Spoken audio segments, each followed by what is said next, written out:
ਮੋਟਾਪਾ ਸਾਡੇ ਸਮਾਜ ਦੇ ਵਿੱਚ ਇੱਕ ਆਮ ਤੇ ਗੰਭੀਰ ਸਮੱਸਿਆ ਬਣਦਾ ਜਾ ਰਿਹਾ ਹੈ। ਹਰ ਰੋਜ਼ ਕਿੰਨੇ ਹੀ ਮੋਟਾਪੇ ਦੇ ਸ਼ਿਕਾਰ ਜਿਹੜੇ ਲੋਕ ਨੇ ਉਹਨਾਂ ਨੂੰ ਕਈ ਗੰਭੀਰ ਬਿਮਾਰੀਆਂ ਜਿਹੜੀਆਂ ਰਿਸਰਚ ਵਿੱਚ ਸਾਹਮਣੇ ਆਉਂਦੀਆਂ ਨੇ ਤੇ ਮੋਟਾਪਾ ਕਈ ਬਿਮਾਰੀਆਂ ਦੀ ਵਜ੍ਹਾ ਵੀ ਬਣ ਰਿਹਾ। ਖਾਸ ਤੌਰ ਤੇ ਪੰਜਾਬ ਦੀ ਗੱਲ ਕਰੀਏ ਤਾਂ ਪੰਜਾਬ ਦੇ ਵਿੱਚ ਵੀ ਬਹੁਤ ਸਾਰੇ ਕੇਸਿਸ ਇਹ ਆਉਂਦੇ ਨੇ ਜਿਨ੍ਹਾਂ ਨੂੰ ਮੋਟਾਪੇ ਤੋਂ ਕਈ ਬਿਮਾਰੀਆਂ ਦਾ ਸ਼ਿਕਾਰ ਹੋਣਾ ਪੈਂਦਾ ਹੈ। ਤੇ ਵਰਲਡ ਹੈਲਥ ਡੇ ਮੌਕੇ ਅੱਜ ਅਸੀਂ ਮੋਟਾਪੇ ਦੀ ਸਮੱਸਿਆ ਦੇ ਬਾਰੇ ਗੱਲਬਾਤ ਕਰਾਂਗੇ ਕਿ ਪੰਜਾਬ ਸੂਬੇ ਦੇ ਵਿੱਚ ਕਿਸ ਤਰ੍ਹਾਂ ਮੋਟਾਪਾ ਸਮੱਸਿਆ ਬਣਦਾ ਜਾ ਰਿਹਾ ਹੈ ਤੇ ਬਿਮਾਰੀਆਂ ਦੀ ਜੜ ਬਣਦਾ ਜਾ ਰਿਹਾ ਹੈ। इस बारे ਅਸੀਂ ਗੱਲਬਾਤ ਕਰਾਂਗੇ। ਡਾਕਟਰ ਅਨੂ ਭਾਰਤਵਾਜ ਦੇ ਨਾਲ ਸਾਡੇ ਨਾਲ ਮੌਜੂਦ ਨੇ। ਮੈਮ ਬਹੁਤ ਬਹੁਤ ਸਵਾਗਤ ਹੈ।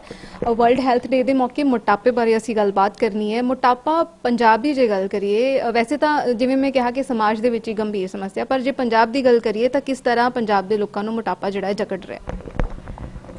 ऐसा है कि जैसे तो पूरे देश में ही मोटापा पिछले कुछ सालों से बढ़ता ही जा रहा है, मगर अगर हम पंजाब की बात करें तो पंजाब में 40% फीमेल्स जो हैं, औरतें जो हैं, उनको वो मोटापे की शिकार हैं। और अगर हम मेल्स की बात करें तो 32% मेल्स जो हैं वो मोटापे के शिकार हैं। तो आप खुद ही देख सकते हैं कि 1/3 फीमेल्स हो गए और लगभग आधे के करीब फीमेल्स जो हैं वो मोटापे के शिकार हैं। तो मोटापा बहुत ज़्यादा है पंजाब में और बाकी पूरे देश के कंपैरिजन में भी ये काफ़ी ज़्यादा है और पुराने सालों से भी अगर हम कंपेयर करेंगे तो बहुत ज़्यादा है। जिस तरह तुसी इन्नी वड्डी फिगर दी फीमेल और मेल्स की परसेंटेज सी तो ये कारण की हो सकते हैं? औरतों विच ते मर्दां विच मोटापे इन्ना वड्डी मात्रा च खास तौर पर पंजाब दे विच वधना ये कारण की हो सकता है? इसका मेन रीज़न जो पंजाब में है कि पंजाब एक बहुत ही एफ्लुएंट स्टेट है। हमारे पास बहुत पैसा है, हम उसको खर्च कर सकते हैं और हम खर्च कर रहे हैं उसको गलत खाने पीने पे। तो बच्चे ही आज की डेट में हम देखें तो बच्चे भी जंक फूड खा रहे हैं। बड़े लोग भी पुराना जो हमारा खाना था उसको छोड़कर अब जो अर्बन फूड है, बर्गर है, पिज़्ज़ा है, इन सब की तरफ मूव कर रहे हैं।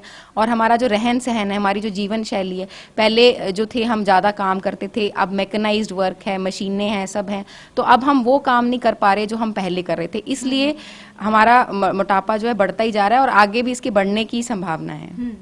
ਅੱਗੇ ਵੀ ਮੋਟਾਪੇ ਦੇ ਵਧਣ ਦੀ ਸੰਭਾਵਨਾ ਹੈ ਤੇ ਜੇ ਆਪਾਂ ਮੋਟਾਪੇ ਦੀ ਗੰਭੀਰਤਾ ਦੇ ਵੱਲ ਜਾਈਏ ਤਾਂ ਕਿਹੜੀਆਂ-ਕਿਹੜੀਆਂ ਬਿਮਾਰੀਆਂ ਜਿਹੜੀਆਂ ਨੇ ਮੋਟਾਪੇ ਨਾਲ ਪੈਦਾ ਹੋ ਸਕਦੀਆਂ ਨੇ?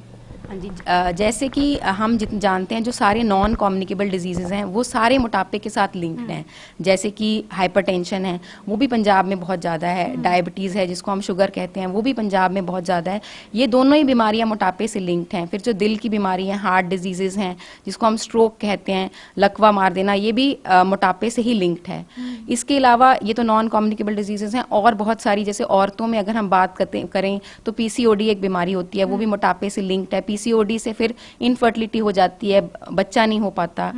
और उसके अलावा अगर हम घुटनों की बीमारियां हैं, पीठ की बीमारियां हैं, लो बैक एक है, डिस्क की प्रॉब्लम है, ये सारी बीमारियां जो है मोटापे से लिंक्ड हैं। उसके अलावा और भी कुछ कैंसर भी हैं, जैसे ब्रेस्ट कैंसर हो गया, जैसे यूट्राइन कैंसर हो गया, कोलन कैंसर हो गया, ये सारे भी मोटापे के साथ लिंक्ड हैं। बहुत सारी बीमारियां जो हैं मोटापे से लिंक्ड हैं। इनफैक्ट मतलब हम कहते हैं कि जिसको मोटापा हो वो आम इंसान के कंपैरिजन में वो 10 से 15 साल जल्दी मर जाता है। मतलब जिस इंसान ਨੂੰ ਮੋਟਾਪਾ ਹੈ तो आम इंसान नालों 10 ਤੋਂ 15 साल पहला मर जाता है। एक बाकी गंभीर समस्या है तो इस गंभीर समस्या तो बचा किमें जाए? मोटापे से बचने के लिए ना हमें मेन दो ही बातें हैं। एक तो हमें जो अपना खान पान है उसको हमें नियमित करना है, हमें टाइम पे खाना है और हमें सही चीज़ें खानी है। जैसे कि हमें हरी सब्जियां खानी हैं, हमें फ्रूट खाने हैं, हमें होल ग्रेन्स खाने हैं। जो हमारी ये चीज़ें होती हैं, जंक फूड हो गए, मिठाइयाँ हो गई, ये सब हमें छोड़ने हैं। और हम जो खाने के बीच में खाना खाते हैं वो हमें बिल्कुल छोड़ना है, सिर्फ फ्रूट्स खाने हैं। तो ये हो गया खाना पीना।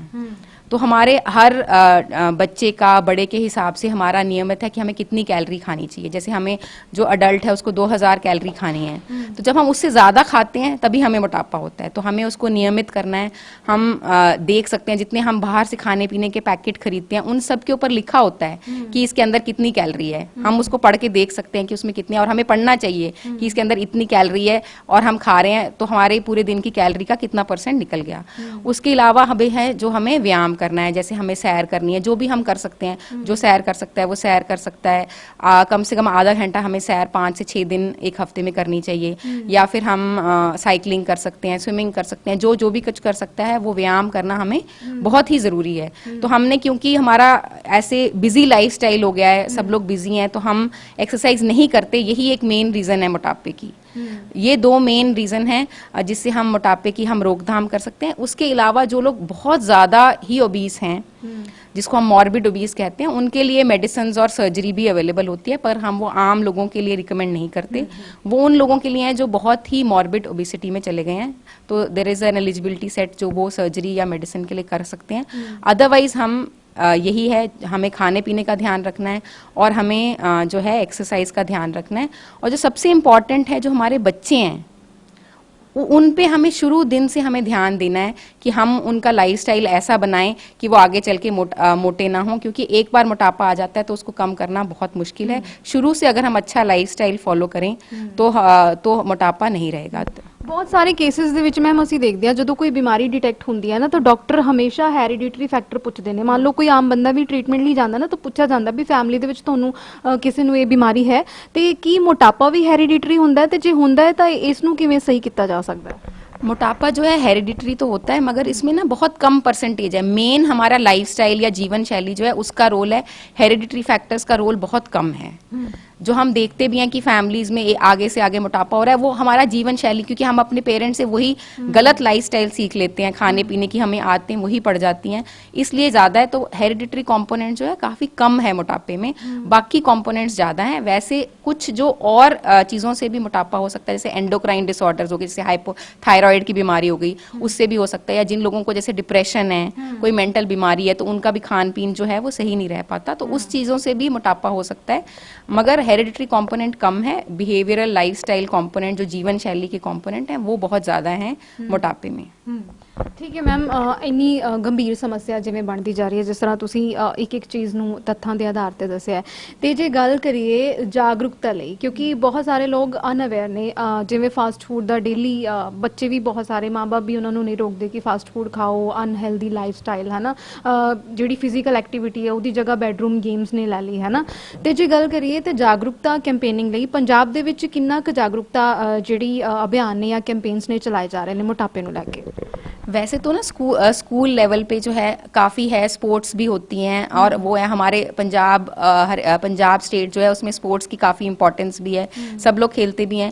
पर अब धीरे धीरे हमारा लाइफस्टाइल वो ख़राब होने की वजह से अब हमें दोबारा ज़रूरत है कि हम सब लोगों को जागरूक करें, स्पेशली बच्चों के ऊपर हम ध्यान दें कि वो शुरू दिन से एक्सरसाइज करें और सही खाना पीना खाएं। स्कूलों में जागरूकता बढ़ रही है, पर और बढ़ाने की भी ज़रूरत है।